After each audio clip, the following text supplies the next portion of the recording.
We don't do many tributes at Dark Corners. Once you start, it's hard to stop. But there are some deaths that you just can't ignore.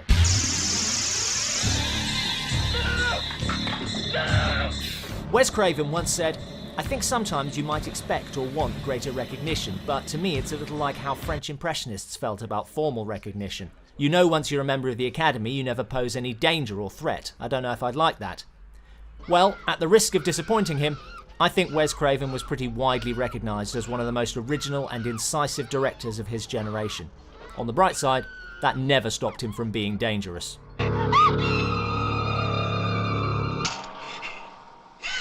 I come back for you later, girlie. Craven's natural affinity for horror showed right from his first feature, The Last House on the Left, and there are few directors who have remained so dedicated to a single genre. To avoid fainting, keep repeating to yourself, it's only a movie.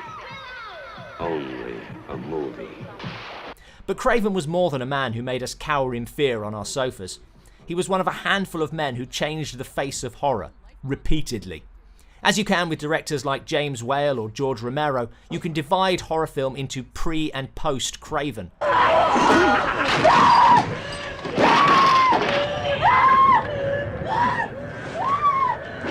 Many directors had previously tried to popularise the genre, and it had always produced a toothless result that left true horror fans cold.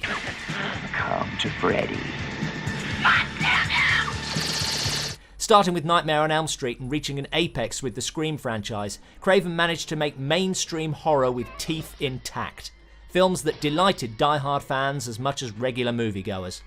He paved the way for successive generations while never relinquishing his place at the top of his profession.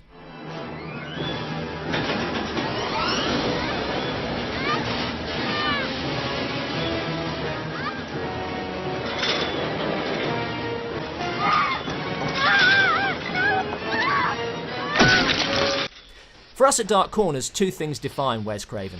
Firstly, his engagement with his fans. A man with 250,000 Twitter followers actually took the time to follow Dark Corners, and I know many of you watching will have had the thrill of receiving a tweet from him, or having something you wrote retweeted.